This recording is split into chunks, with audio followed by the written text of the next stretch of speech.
Bienvenue dans un nouvel épisode de Family Talk. Entre famille d'accueil, tribunal et violence, c'est l'histoire d'un enfant qui navigue en eau trouble pour se construire sa vie rêvée. Abandon et amour sous condition, Jules nous raconte son histoire dans Family Talk. Bienvenue dans le premier épisode de Family Talk. Donc aujourd'hui, j'accueille Jules, qui est très cher à mon cœur, qui est un artiste que j'admire beaucoup, avec lequel j'ai eu l'opportunité de travailler pendant 1 an. Donc Jules, bienvenue. Merci beaucoup. Est-ce que tu peux te présenter nom, prénom, profession, numéro de sécurité sociale? Bien sûr. Alors, je m'appelle Jules Diassé, je suis comédien et chanteur. Géographiquement, j'ai grandi dans le nord de la France et je suis à Paris depuis presque 15 ans maintenant. D'accord. Des origines? Alors, mon père est sénégalais et ma mère est française, donc je suis issu du beau métissage français, comme on dit. D'accord. Et alors nous, on s'est rencontrés donc sur le Roi Lion, au Théâtre Mogador. On a eu l'opportunité de jouer ensemble, Nala et Simba, c'était trop fun. Et un jour, c'était quand même plusieurs mois dans le contrat, hein. On s'est retrouvés sur la terrasse, tu fumais une clope et puis on parlait, etc. Et en fait, on s'est rendu compte que on avait une histoire hyper similaire alors qu'on n'en avait jamais parlé et que c'est super rare. En tout cas pour moi, c'est rare de rencontrer des gens dans le milieu qui ont une histoire similaire à la mienne. Et ça m'a hyper émue. On avait 20 minutes devant nous et on a parlé. On s'est dit, ok, il faut qu'on se fasse une bouffe, il faut qu'on se fasse un verre pour en parler. On n'a pas forcément eu l'occasion de le faire et du coup, je me suis dit, il faut que j'invite Jules. Voilà, j'ai été hyper touchée par ce que tu m'as raconté et d'autant plus en voyant l'homme que tu es devenu. Par quoi on commence? Eh bien, on peut commencer par le début, en tout Très cas. Quand j'avais 1 an et demi, avec ma sœur qui avait donc 2 ans et demi, on a été placés tous les deux en famille d'accueil. Donc, on a été séparés de nos parents pour des raisons du coup, qui étaient de sécurité pour nous, puisqu'en tant qu'enfant, on était dans une situation qui était délicate, qui était dangereuse. C'est-à-dire que j'ai du coup une mère biologique qui a été très longtemps malade. On est sur une schizophrénie, paranoïa assez importante et un dédoublement de la personnalité. Donc c'était du cas clinique, hein, c'est-à-dire qu'elle a fait pas mal de temps à HP et tout ça. Et elle n'était pas du coup en mesure de pouvoir assurer notre éducation, notre sécurité. Un père qui était assez absent à ce moment-là, qu'il l'est toujours d'ailleurs, mais qu'il était particulièrement à ce moment-là. Donc mes grands-parents du côté maternel ont pris la décision, a posteriori que je trouve assez sage, de faire un signalement à la DAS à l'époque, qui est devenue aujourd'hui l'ASE. Donc c'est l'aide sociale à l'enfance. Voilà. Exactement, c'est ça, ASE pour aide sociale à l'enfance. Ouais. Et donc on a été placés, comme on dit, dans une famille d'accueil qui habitait pas très très loin de chez nos grands-parents, qui était notre seule référence familiale un peu stable à l'époque, puisqu'on a passé quelques semaines chez eux avant d'être placés. Et donc on a rencontré cette famille d'accueil qui avait un espace donc, pour accueillir 2 enfants et qui faisait leur premier placement, comme on dit, à long terme, dans le sens où c'était pas juste quelques mois, c'était potentiellement jusqu'à la majorité, et c'est plus ou moins ce qui s'est passé puisque je suis resté dans cette famille donc, de mes 1 an et demi jusqu'à 17 ans. D'accord. Et comment le placement a été déclenché? Est-ce qu'il y a eu un signalement? Est-ce que tu peux me parler un peu de ça? Eh bien, disons que ce qui s'est passé pour l'histoire, il y a eu une descente chez un dealer notoire de Valenciennes à l'époque, donc dans le nord de la France, et ils ont donc la police a trouvé 2 enfants en bas âge. Et donc à ce moment-là, ma mère était en train apparemment de passer de la drogue donc aux Pays-Bas, ce qui lui permettait pas d'être présente pour nous. Elle nous avait laissé en fait chez cette personne, chez ce dealer. Et donc notre père qui n'était pas présent du tout, qui a été impossible à retrouver pour les services, en tout cas c'est ce qu'on m'a dit, parce que tu imagines comment ça fonctionne aussi dans ce genre de situation, c'est que moi j'ai eu les échos de plusieurs personnes, a posteriori j'étais bien trop jeune pour me souvenir de quoi que ce soit. Donc là, à ce moment-là, t'as 1 an et demi. C'est ça. Ouais. Et ta sœur 2 ans et demi. 2 ans et demi. C'est D'accord. Ça, on a 1 an d'écart. Et donc nos grands-parents font le signalement. Quelque chose qui est difficile parce qu'il faut s'imaginer donc des parents qui signalent à l'aide à l'enfance que leur propre fille n'est pas en mesure de s'occuper de ses enfants. Donc ça, je sais que c'est une décision qui a été aussi très difficile pour mes grands-parents, notamment pour ma mamie.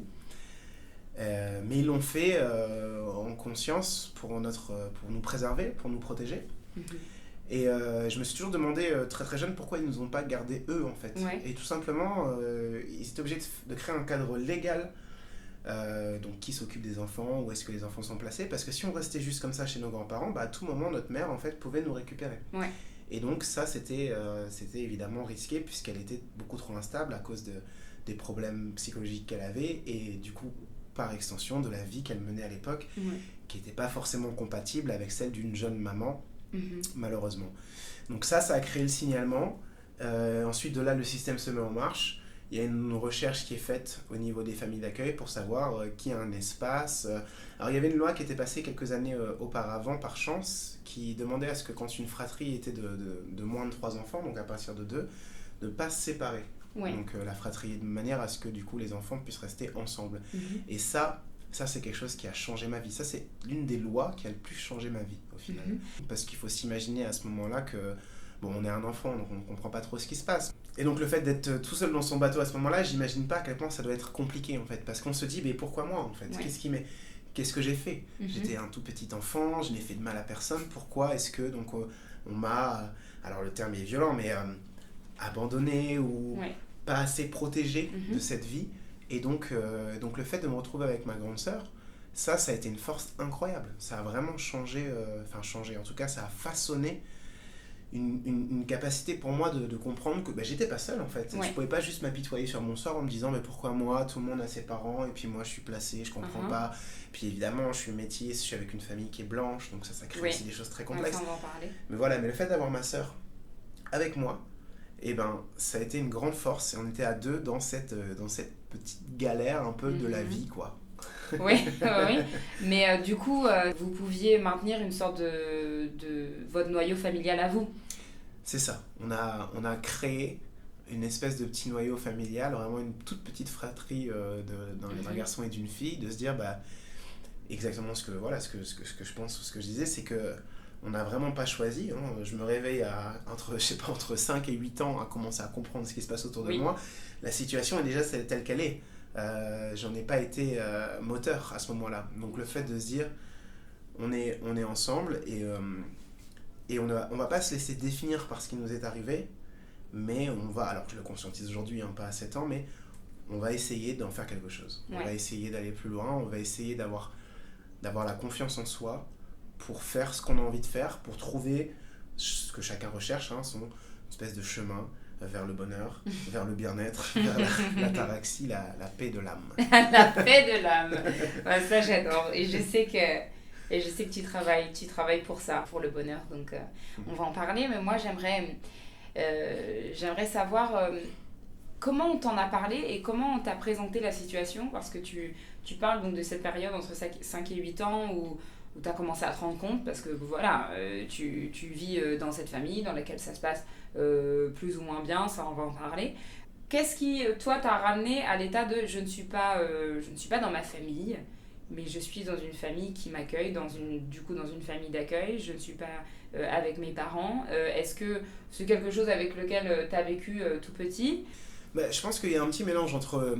alors, on me l'a expliqué assez tôt, mais évidemment, entre 2, 3, 4 ans, je pense que c'est quelque chose d'un petit peu abstrait là. D'ailleurs, ce qui me le prouve, c'est que donc la mère de la famille d'accueil, donc cette famille d'accueil avait déjà des enfants, on avait déjà 3 enfants. Et donc la mère de la famille d'accueil, quand je suis arrivé, pendant assez longtemps, jusqu'à 7 à 8 ans, je l'appelais maman justement, parce que comme c'était elle qui me nourrissait, qui me couchait, qui s'occupait de moi, qui me nourrissait affectivement d'une certaine manière, je l'ai appelée maman pendant pas mal de temps. Et puis à un moment, il y a une espèce de césure en fait, ou une prise de conscience. Et de là, j'ai pris du recul et en fait, je l'ai par la suite appelée Tati. Donc, ce qui crée une espèce de distance, mais ça a été involontaire. Donc en fait, je pense que j'ai compris au fur et à mesure, après déjà même par l'extérieur, c'est-à-dire que quand on va à l'école, qu'on se fait récupérer par les parents qui sont d'une autre couleur, ça pose des questions auxquelles je vais être à même de répondre le plus vite possible, puisque les enfants sont tellement difficiles entre eux, que c'est plus intéressant de pouvoir anticiper le problème en comprenant. Donc à ce moment-là, je me suis très vite dit, ok, j'ai une situation qui est différente, qui est alternative, quels en sont les tenants et les aboutissants, et je posais régulièrement des questions. Puis ce qui s'est passé assez tôt, c'est qu'il y a eu des visites avec ma mère biologique et aussi des petits séjours en vacances à Paris, chez mon père, qui se sont passés assez rapidement, à partir de 2 ou 3 ans, assez réguliers. Donc ça, je t'interromps. On appelle ça des visites médiatisées. Est-ce que dans ton cas, elles étaient médiatisées, donc en présence d'un éducateur spécialisé, qui fait donc la médiation, ou est-ce que on est passé directement à des visites chez, libre, chez ta maman Alors, en ce qui concernait mon père, j'ai eu la chance de pouvoir le voir de façon assez libre. On pouvait partir à Paris 3 à 4 fois par an en vacances chez lui pendant quelques jours, 5 jours, une semaine.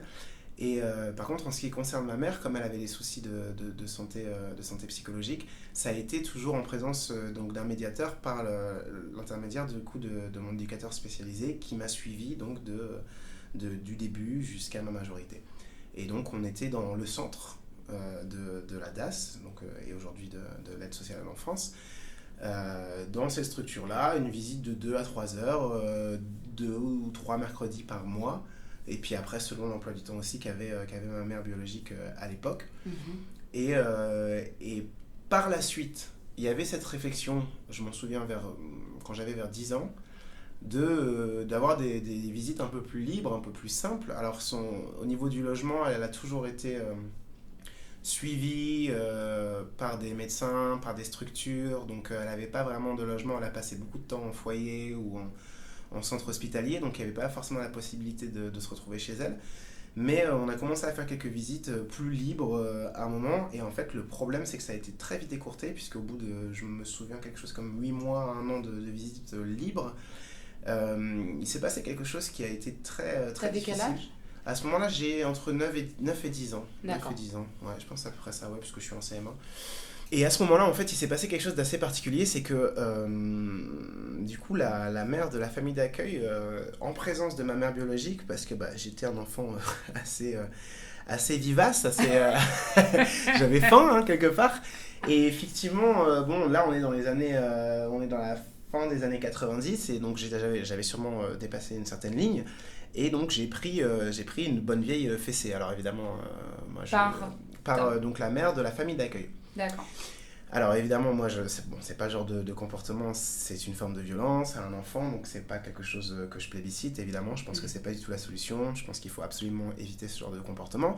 Maintenant, on est dans les années 90 avec des gens qui sont nés dans les années 50. Alors ça n'excuse rien, mais en tout cas, ça explique. Mais alors ce qui s'est passé, c'est que ma mère biologique, en voyant ça, n'a pas du tout apprécié. Alors sur le coup, elle a juste pris un petit peu sur elle, entre guillemets, mais moi j'ai pas vu forcément de choses dans le regard ou quoi que ce soit. La visite s'est terminée, et puis en fait quelques jours après, eh bien elle a débarqué donc à la maison de la famille d'accueil, chose qui était complètement interdite puisqu'elle n'avait pas de droit de visite à ce moment-là. Oui.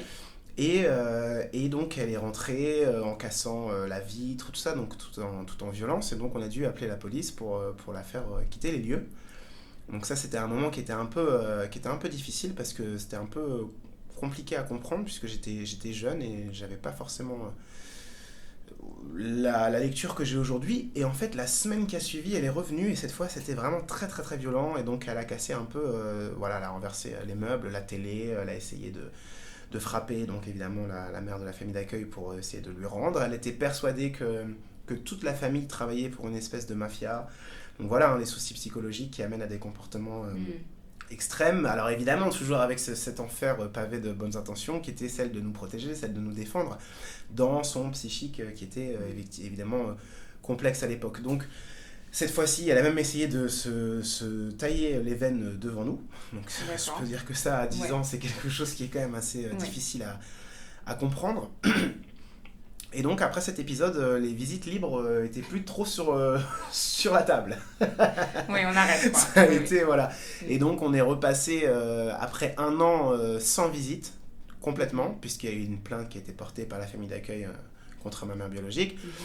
On a recommencé les visites en présence de l'éducateur jusqu'à à peu près mes 16 ans. Et puis ensuite, j'ai pris la décision de mettre fin à ce type de visite, et j'ai par moi-même décidé de la voir de temps en temps, mais en tout cas pour sortir de ce cadre-là. Donc là, on est revenu sur quelque chose de plus libre, mais en même temps de beaucoup plus succinct, parce que à 16 ans, évidemment, j'avais plein d'autres choses à faire.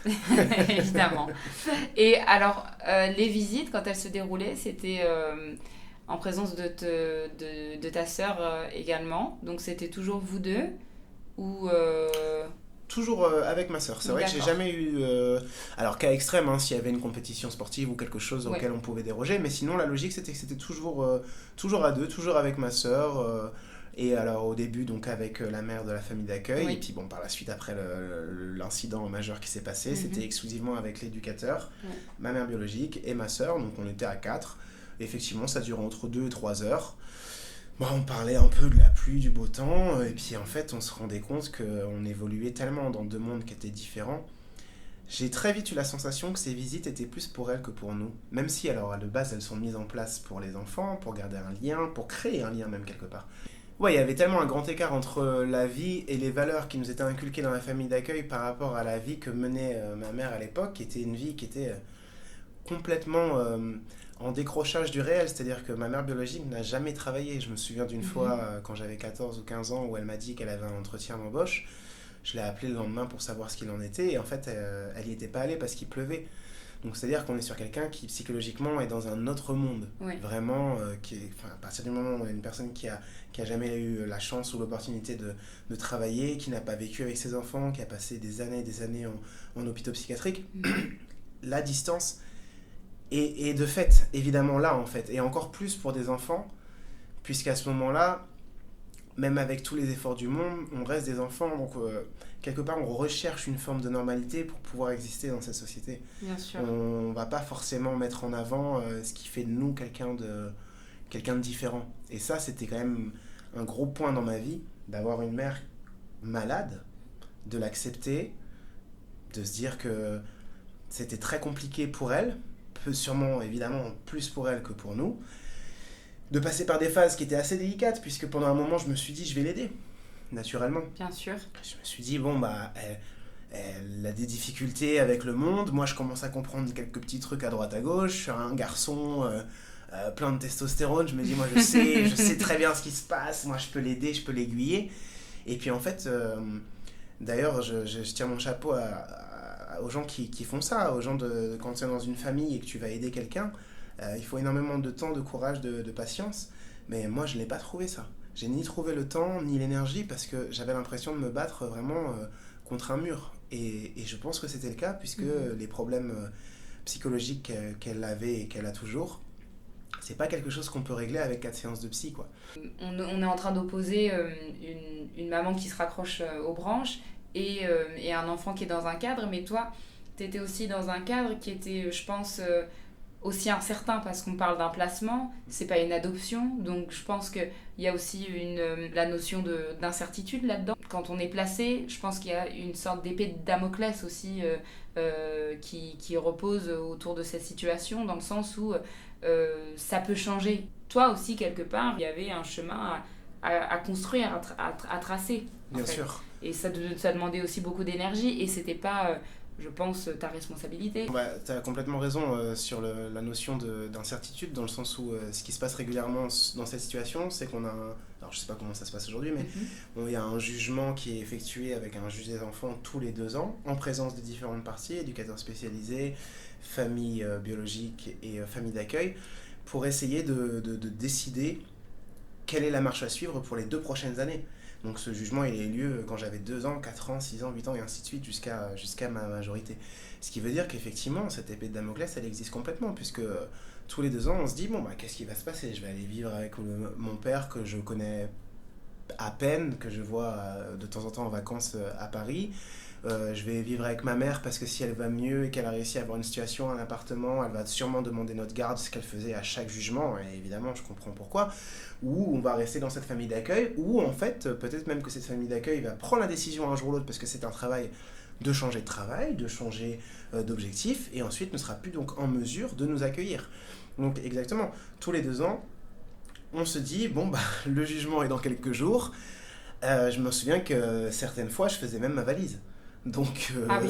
ouais, Ah oui, à ce point-là. eh Ouais. ben, on sait jamais en tout cas. Moi j'aime bien anticiper, j'aime bien l'idée de prendre un petit coup Prévoyant, d'avance. allez. Ouais, voilà, c'est-à-dire que si on me dit bah voilà, tu dégages, il n'y a pas de souci, ma valise est prête, ciao les losers. J'ai d'autres projets. Mais bon, par chance ça s'est pas passé. J'ai eu cette Ouais. chance avec ma soeur d'être restée très longtemps en placement long. Ouais. Donc ouais, il y a eu cette incertitude et cette incertitude crée aussi créer une forme d'insécurité affective et effectivement j'étais la dernière personne la mieux placée parce que quand je dis on peut difficilement régler cette situation avec quelques heures de psy, mais on peut encore moins régler la situation quand on est l'enfant de la personne concernée par ces problèmes. J'aimerais bien revenir sur le jugement. Comment ça se passe, un jugement?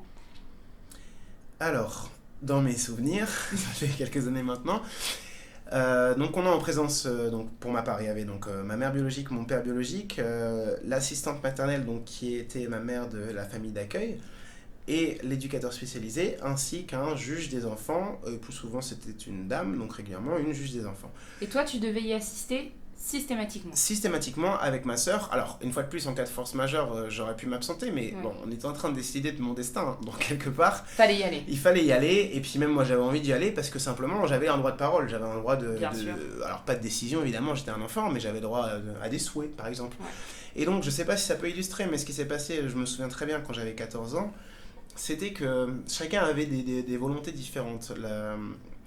Ma mère biologique à chaque jugement demandait donc à récupérer la garde de ses enfants en disant donc juste le jugement, tout le monde se rend au tribunal, c'est ça, il y a une date qui est imposée à tout le monde, et puis à ce moment-là tu entres dans cette salle où il va y avoir tes parents biologiques, leur avocat, il n'y avait pas d'avocat. Non. Donc du coup tu entres dans cette pièce et il faut que tu plaides ta cause devant tes parents et potentiellement que tu exprimes des souhaits qui sont différents des leurs. Exactement, tout le monde avait des volontés différentes. Je me souviens bien de cette fois où ma mère biologique a demandé à récupérer notre garde, on lui a dit que c'était impossible par rapport à sa situation. Ma sœur a demandé à notre père biologique si on pouvait aller habiter à Paris avec lui. Ce à quoi il a répondu, comme il avait déjà une nouvelle femme avec 2 autres enfants, il a dit qu'il avait ni la place ni l'envie. Et par la suite, ma famille d'accueil a dit, nous on peut garder la fille, mais le garçon on peut plus. Parce que moi j'étais, comme je le disais, j'étais vivace à l'époque. Et donc un peu turbulent, c'est ça? J'étais un peu turbulent, ouais, j'avais des bonnes notes, mais c'est clair que je lâchais rien. Et donc je me suis retrouvé dans cette position à me dire, ok, donc en fait personne ne veut de ma présence, sauf la personne qui ne peut pas l'avoir parce qu'elle est trop malade pour me gérer. Moi, je leur ai dit, il n'y a pas de souci, je veux demander l'émancipation. On m'a dit, tu as 14 ans, c'est beaucoup trop tôt, c'est ridicule. Et donc, j'ai dit, je ferai une lettre et puis on verra. Donc, elle ne m'a pas été accordée. Et donc, on est retourné dans la famille d'accueil. Mais bon, quelque part, j'ai en face de moi des gens qui ont exprimé officiellement le souhait de ne plus... Bon, ils se sont ravisés après par la suite. Je pense que c'était des moments qui étaient difficiles pour tout le monde. Et ça a marqué un peu le début ou la fin de quelque chose en tout cas, donc je pense que c'était important que chacun s'exprime. Mais voilà, chacun s'est exprimé sur ce qu'il voulait. Nous, c'était purement des souhaits, en ce qui concerne ma sœur et moi, parce qu'à ce moment-là, ça dépend des adultes, ça dépend de ce que peuvent, de ce que veulent les adultes. Donc on est encore sous le joug de leurs décisions, de leur style de vie et de leur capacité à offrir un foyer sécuritaire pour les enfants. Et tu as parlé d'insécurité affective. Disons que ce qui était assez complexe, c'est qu'on prend autant de temps à comprendre notre situation qu'à l'accepter au final. Puisque à un moment, je me suis demandé, mais pourquoi cette famille d'accueil ne m'a pas adopté de manière à ce que j'ai une situation plus légitime, un peu plus simple. Mais en fait, en France, on ne peut pas adopter les enfants quand les parents sont en vie. Tout simplement. Chose que je ne savais pas pendant des années. Donc je me suis dit au fond de moi, ils n'ont pas voulu m'adopter parce que X ou Y raison en tant qu'enfant, parce que... Et parce que, quand les parents sont en vie et surtout quand il n'y a pas eu de... Comment je pourrais dire? Alors c'est pas une délégation d'autorité parentale, mais c'est un abandon de l'autorité parentale, je crois. Okay. Je sais pas quel terme c'est, mais... Il doit y avoir une autorisation des parents, en tout cas s'ils sont vivants, pour abandonner leurs droits parentaux, ce qui n'a jamais été le cas ni de mon père ni de ma mère biologique. Ils ont toujours pris la décision de... On est leurs enfants et puis voilà, on se débrouille avec ça. Moi j'ai des parents biologiques qui n'ont à aucun moment cherché à me faire du mal, mais qui ont négligé à mon sens, leur titre, leur rôle de parents, ce qui nous a amené à cette situation. Alors négligé pour ma mère, évidemment, il y avait des problèmes. C'est une maltraitance infantile, en fait, la négligence parentale. Ça rentre dans le cadre, même si on ne va pas parler de violence directe, d'abus. La négligence fait partie Bien des sûr. maltraitances infantiles. Il suffit simplement d'oublier de donner à manger à un nourrisson pendant 8 heures. C'est de la négligence, mais c'est une grande forme de maltraitance. Ouais. Donc non, c'est sûr que la parentalité vient avec des responsabilités qui sont très sérieuses.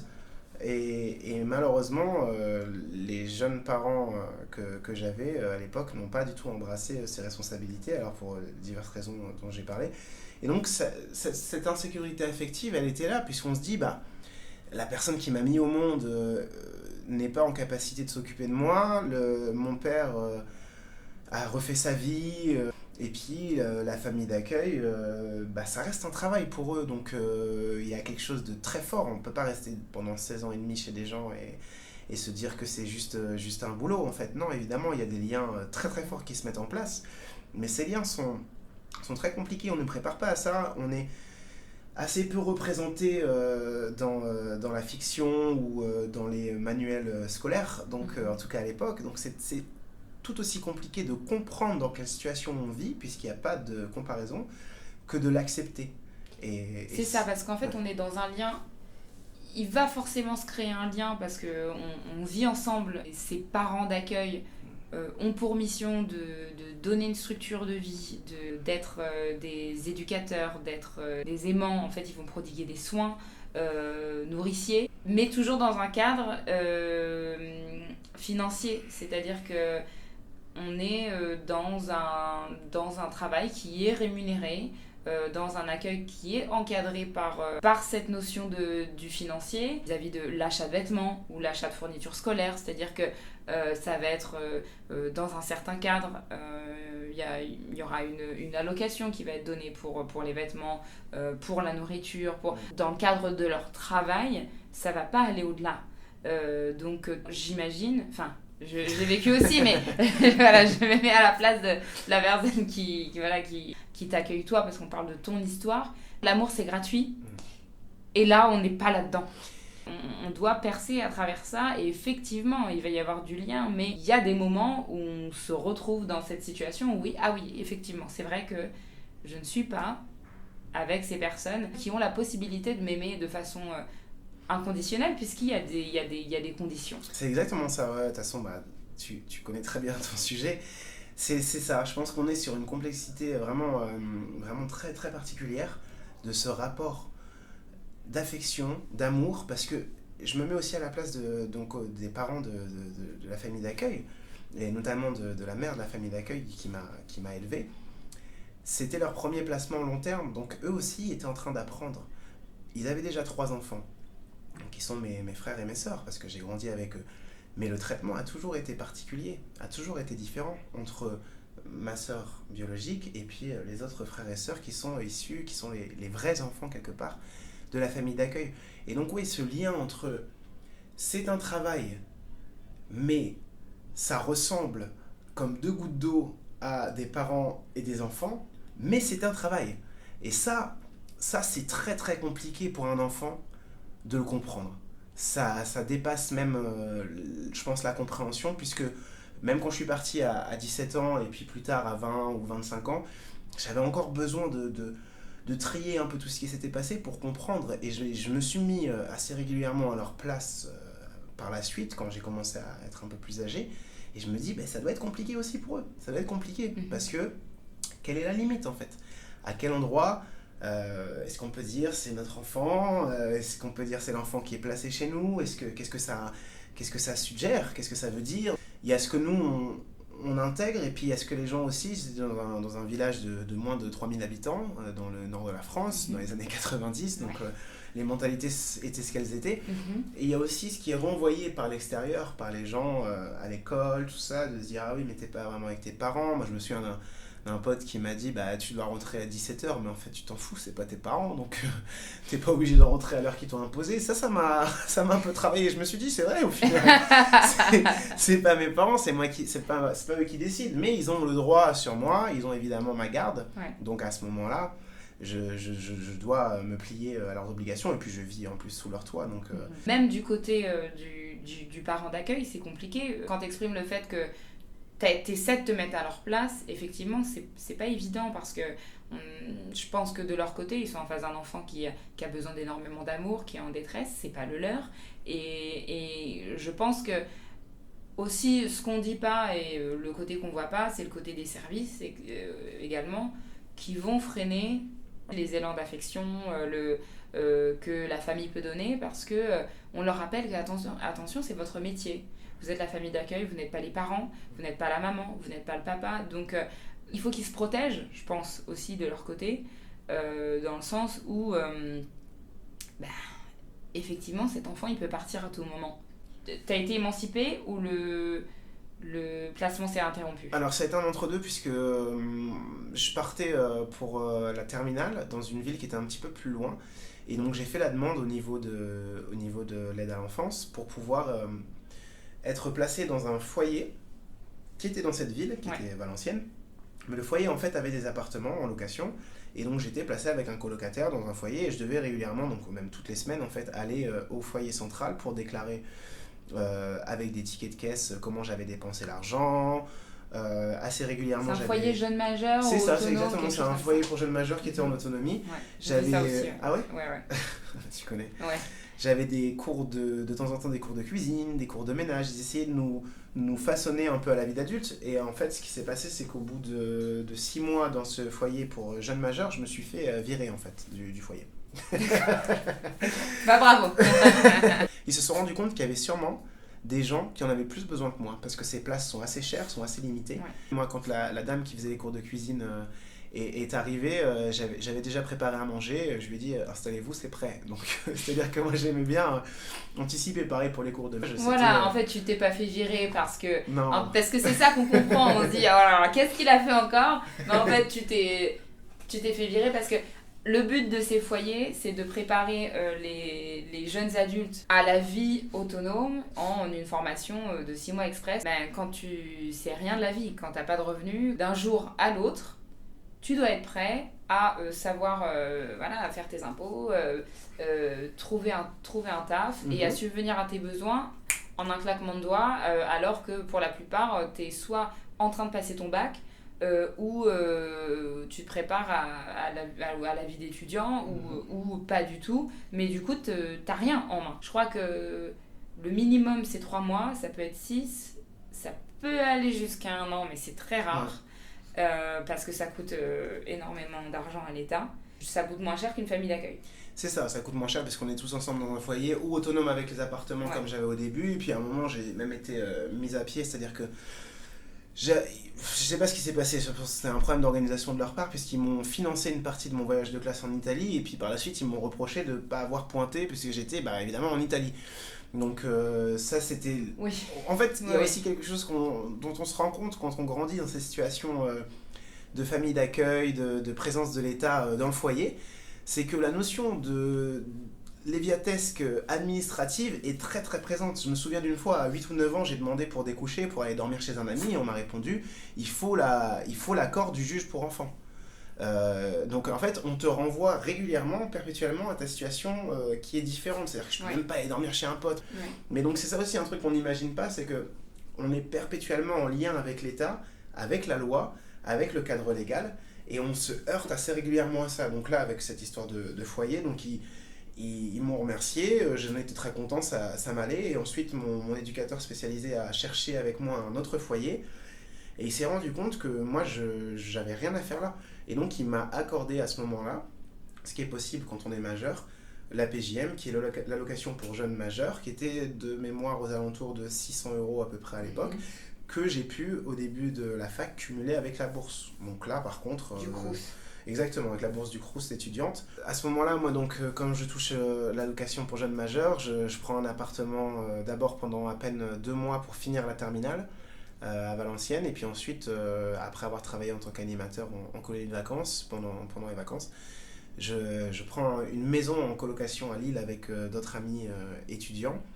Et effectivement, à ce moment-là, je peux aller à la fac, je peux subvenir à mes besoins. J'ai même été jusqu'à payer moi-même des sessions de psy avec cet argent. Et honnêtement, à 19 ans, je trouve qu'à posteriori, c'était quand même assez courageux de le faire, puisque... Ouais. T'avais jamais eu de thérapie avant ? Si, bien sûr. Oui, bien sûr. Comme, dans ces situations... C'est-à-dire que c'est la thérapie de rattrapage. Ouais, une fois que t'es sorti du contexte. Mais surtout, c'est celle qui est personnelle. C'est celle de se dire, tiens, moi j'ai envie d'aller mieux, j'ai envie d'aller voir un professionnel. Mais non, oui, à partir de... Je pense que ça a commencé vers mes 9-10 ans. J'étais suivi par un psy. Oui, parce que c'est la prise en charge. T'es forcément, dans le cadre d'un placement, en lien avec un thérapeute ou une thérapeute. À 19 ans, ça va être ta propre démarche après coup. C'est ça. C'est qu'après coup, en étant sorti du système, mais en ayant encore des liens par rapport au fait que ce système continue à financer mon quotidien, mais de façon autonome, à ce moment-là, je reprends le pas sur mon bien-être et je me dis, qu'est-ce que je peux faire pour aller mieux ? On est dans les années 90. Toi, tu es métisse. Ta famille d'accueil est donc caucasienne. Qu'est-ce que c'est d'évoluer dans une famille qui n'est pas la sienne, qui est blanche, quand on est de couleur ? C'est toute une expérience, parce que déjà, personne ne sait te coiffer. C'est-à-dire que ma sœur comme moi-même, on a eu on a fait beaucoup de recherches capillaires parce que simplement, personne ne connaissait la culture afro, les cheveux afro. Il y a cette espèce de dépaysement qui est total en fait, parce que c'est-à-dire que ce qui était assez dingue dans le nord de la France dans les années 90, c'est que le racisme était encore très très présent. Je sais pas comment c'est aujourd'hui, mais c'était très fort. Vraiment, il se passait pas un mois sans que j'ai quelque chose qui aujourd'hui serait un scandale, c'est-à-dire des bagarres, des insultes, voilà. J'ai un exemple qui est très précis qui s'est passé au collège, ça c'était vraiment un épisode qui était compliqué. C'est que à partir de la 4e jusqu'à la fin de la 3e, donc pendant littéralement 2 ans, quasiment tous les soirs, il y avait en fait des personnes du collège public à côté. J'étais en collège privé catholique. La famille d'accueil avait fait ce choix. Leurs enfants étaient là-bas avant, donc on a été placés là-bas. Et en fait, il y avait donc des gens du collège public d'à côté qui finissaient un quart d'heure, 20 minutes plus tôt, qui sont venus quasiment tous les soirs faire des saluts hitlériens et chanter des chansons nazies entre 30 et 40 personnes. Et on va dire qu'une fois par mois ou tous les 2 mois, j'étais passé à tabac, physiquement. Et donc, ça a duré pendant presque 2 ans. Ça a commencé par une espèce de petite embrouille, comme il en existe dans les petites villes de province, comme ça, une petite embrouille de rien du tout entre certains jeunes. Et puis moi, j'étais là, dans une des équipes, entre guillemets, essayer de comprendre ce qui se passe. Et puis très vite, en fait, le problème s'est tourné vers moi, entre moi et puis d'autres personnes donc, qui étaient fondamentalement racistes, des enfants, des jeunes enfants, enfin quoi que certains avaient presque la trentaine.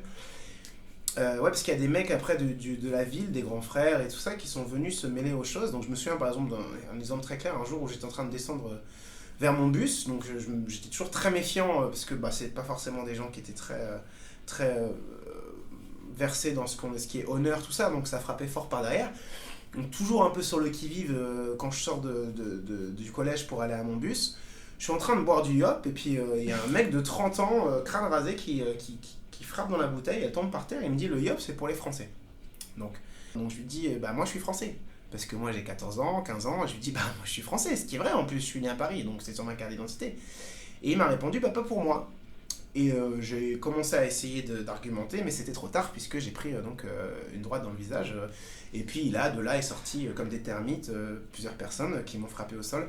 Et en fait ça c'était assez régulier, c'était assez récurrent, ce qui fait que le directeur du collège a dû faire une annonce et a fait un signalement au niveau des services de police qui venaient toutes les semaines prendre l'identité des personnes. Sauf que y a pas... Moi j'ai posé plainte évidemment plusieurs fois pour coups et blessures. Je sais pas s'il y a eu beaucoup de suites, mais il y avait tellement une masse informe de personnes en face de moi qui m'en voulaient. J'avais pas forcément de nom en particulier, il y avait des mecs qui venaient et qui voulaient me tabasser. Et ils venaient donc à la sortie du collège pour en découdre. Mais du coup, j'ai vécu, surtout la 3e, je l'ai vécu un peu dans la peur. J'avais peur d'aller à l'école. parce que je savais que c'était possible. J'avais une copine à l'époque, et puis j'avais peur qu'il la tape elle, ou qu'il lui fasse subir en fait toute la violence qui va avec ce racisme. Et puis j'ai eu des professeurs qui se sont fait tabasser, qui ont pris des jours de RTT parce qu'ils me défendaient. Et en fait, le fait d'avoir cristallisé toute la violence comme ça sur moi, même mes amis du collège, ils prenaient un peu de distance parce qu'ils avaient peur de se faire taper. Donc ça crée toute une ambiance complètement dangereuse. Ostracisé, en fait. Ouais, voilà, j'étais ostracisé par leur violence. Mais alors, je me suis pas laissé abattre, mais par contre, je me suis battu régulièrement. Mais effectivement, ça a créé un rapport pas forcément très sain avec le fait d'aller à l'école, parce que j'avais peur d'aller à l'école, parce que j'avais peur de me faire tabasser. Et j'avais peur que ce soit trop grave, malheureusement. Enfin, par chance, ça n'a jamais été trop loin.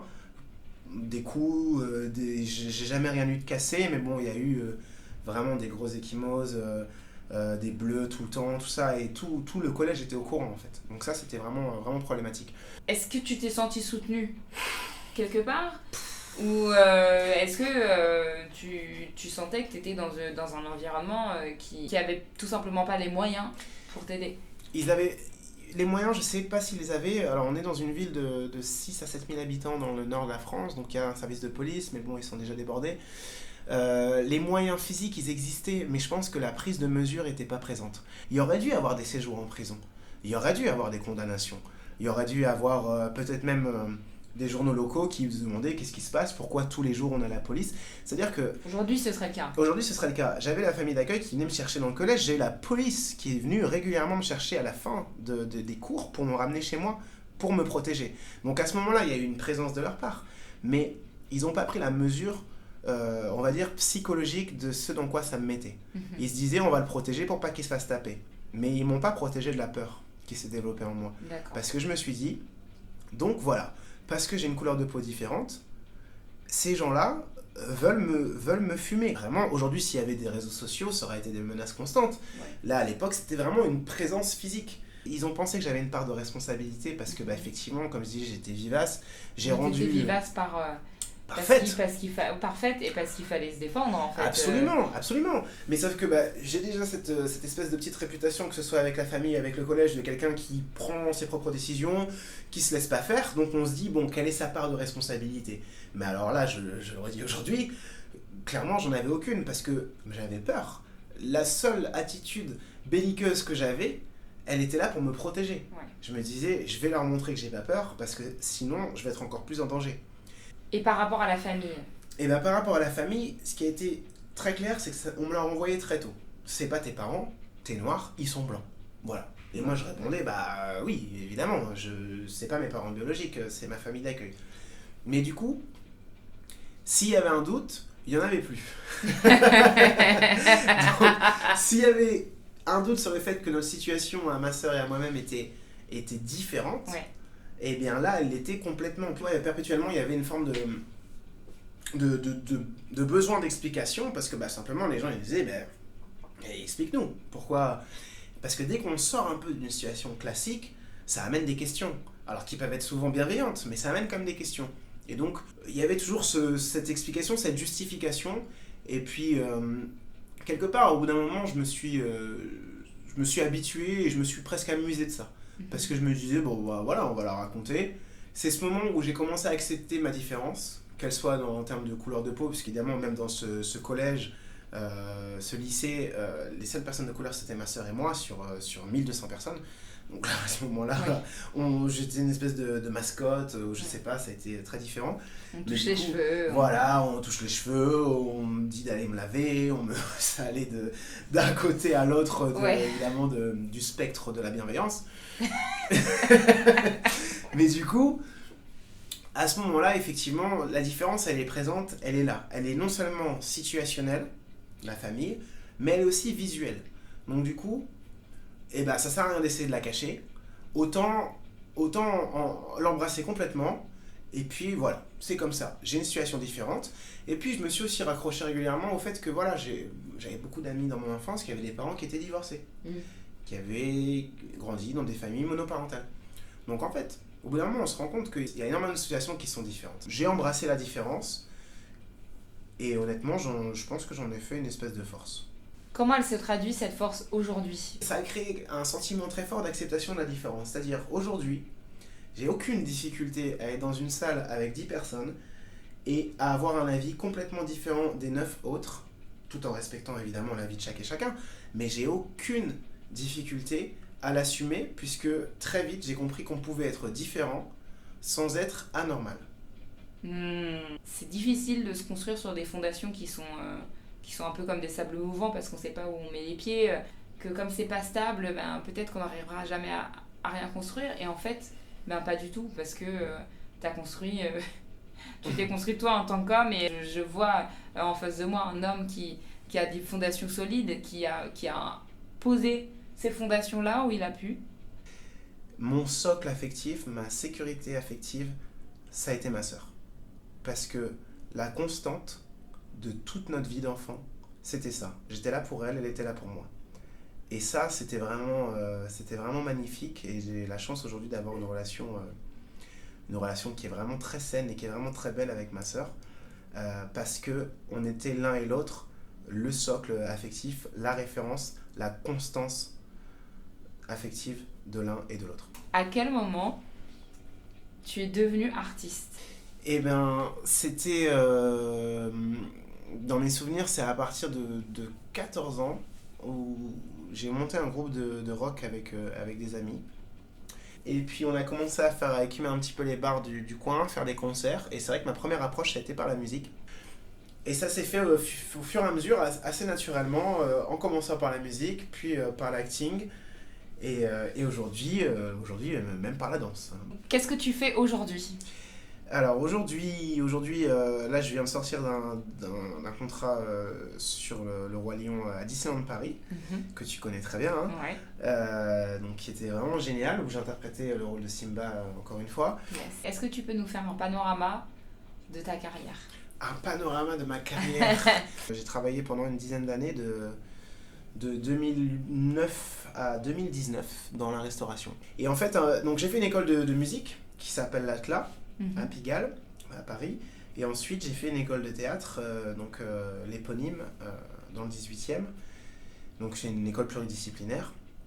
Et donc, les années qui ont suivi, c'était un petit peu complexe parce que je ne savais pas à quelle porte taper. Voilà, on sait, les 2-3 premières années sont un peu délicates. Donc, et puis, jusqu'à 2016, où là, j'ai travaillé sur scène de ménage et en famille sur M6. Puis, je suis parti très vite en tournée, en fait, en Italie. Et donc, en sortie de ça, 2017, j'ai tourné sur une série française de TF1 qui s'appelle Clem. À partir de 2018-2019, je suis rentré dans le monde de la publicité. Et à ce moment-là, en fait, j'ai pu créer ma transition entre le boulot d'appoint et devenir vraiment artiste à plein temps. Et aujourd'hui, donc, je vis de tournage, récemment là de la comédie musicale, et sinon de publicité, de séries et de longs métrages. Et quel parcours? Tu es heureux? Honnêtement, je vis dans le bonheur. Et en fait, je sais pas ce qui va se passer dans les prochaines années. Aujourd'hui, quand je regarde le petit enfant que j'étais, qui avait les yeux pleins d'espoir, qui avait envie de s'en sortir, parce que c'est un peu la phrase dédiée, il va s'en sortir, je vais m'en sortir. Mais en fait, je suis heureux parce que je suis maître de mon destin, et parce que j'aime ce que je fais, et que je me bats tous les jours pour continuer à faire ce que j'aime. Merci Jules. Je t'en prie. Merci 1000 fois. J'ai adoré passer ce moment avec toi. Carrément, merci beaucoup.